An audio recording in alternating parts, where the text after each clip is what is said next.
Da vidim, če lahko uganete, o katerem avtu, kaj tamle za mano govorim.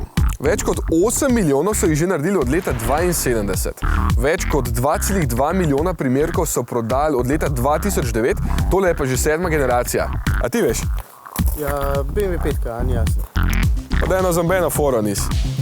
Hočem pač narediti malo.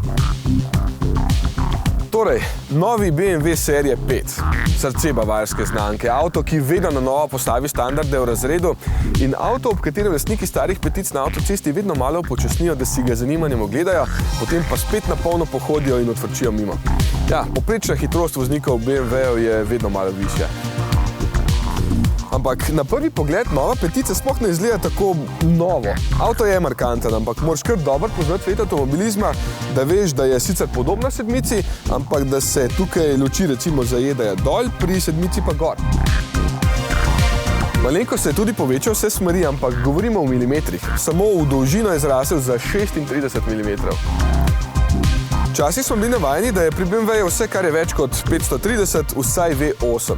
No, danes pa 530i pomeni bencinski 2-litrski 4-valjnik, v tem 540i pa je 3-litrski vrstni 6-valjnik.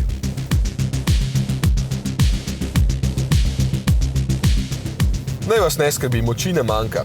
250 kW oziroma 340 konjev je dovolj, da konkretno potegne, največji navor 450 Nm pa doseže že pri 1380 vrtljajih. Verjetno je jasno, da to pomeni odločno pospeševanje že takoj nad prostim tekom. Je pa tudi masa manjša, skoraj 100 kg, če primerjamo stari. Sicer niso uporabili dragega karbona kot pri sedmici, ampak aluminij za praktično vse, kar vidite zunaj, zato petica deluje lahkotno, kljub velikosti, predvsem pa udobno. Ja, to me je najbolj navdušilo. Avto ni po nepotrebnem trd in športen, ampak zelo udoben, odlično zvočno zatesnjen, blaži pa kot profesor. Kljub velikim 19-palčnim platiščem se bodo vaše riti preveč tresle samo tam, kjer je zima pobrala prevelik davek na cestah. Da je podvozje odlično uglešeno, pa boste videli tudi v vinku, ko se karoserija nič nerodno ne nagiba.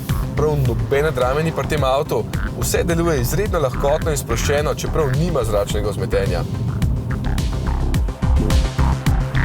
Morda ste zato pričakovali, da bo vsaj motor poskrbel za malo popra svojo oznako 540i, ampak tudi ta skrbi predvsem za mer. Samo ob vžigu malo bolj športno zapoje in vam začne srce hitreje biti, potem ga pa praktično ne boste več slišali. Izredno merno teče, takoj se odzove in zelo zvezno vleče, tudi med priganjanjem oddaja prijeten zvok vrstnega 6-valjnika, ampak nikoli preveč glasno.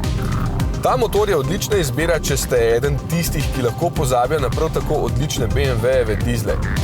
Niti s porabo ne bo razočaral. Namenoma sem se vozil umirjeno in dosegel povprečno porabo 8,5 litra bencina na 100 km, kar ni slabo za 340 konjev. Če boste med speljevanji na semaforih vedno prvi in na avtocesti kralj levega pasu, pa pozabite na karkoli manj od 11 litrov.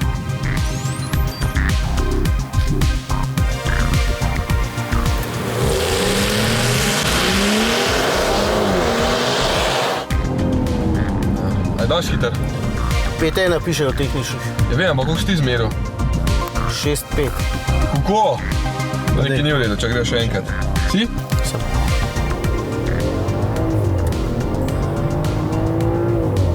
Evo. Koliko mala? 5.7. 5.6. 5.6. Dobar, ja, ampak ni še dosti dobar. Čakaj, greš še enkrat.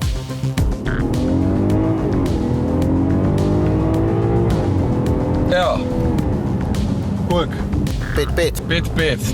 Škoda, asfalt ni to po redu, po mojem. Ne, ali pa ti ne znaš. Ne, jaz to vladam. Zdaj pa dosti, ki mi je slabo rata. Moram delati. Lastniki takšnih avtomobilov so izredno občutljivi na izgled in kvaliteto materialov v notranjosti. BMW ima končno malo bolj zanimivo armaturko, čeprav je še vedno dokaj zadržano oblikovana, kar seveda ni slabo. Zaslon pa je zdaj celo občutljiv na dotik, ali pa se odziva na vaše kretnje, da lahko date glasbo na glas in potiho. Če res iščem dlako v jajcu, potem bi si mogoče želel, da bi bili teli gumbi še malo bolj masivni in da bi bil tale predalček lažji dostopen, ker je nerodno, kot ti telefon zleza takole preveč naprej. Tukaj se polni brezžično tudi tale ogromen ključ, s katerim lahko avto daljinsko upravljate. Prostora je tudi na zadnji klopi dovolj, čeprav ga imajo nekateri podobno dolgi avtomobili še precej več. Prtljažnik pa ima zdaj 10 litrov več kot prej.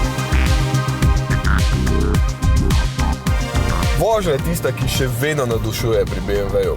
Čeprav ima tale že celo vrsto bolj ali manj uporabnih pomagal, ki me še vedno ne navdušijo pri nobenem avtu, hočem ta avto jaz peljati. Res ni tako uživaški kot trojka, ampak tudi noče biti. Tudi občutek na volanu ni tako brezkompromisen in res ne vem, zakaj bi moral biti v takšnem avtu.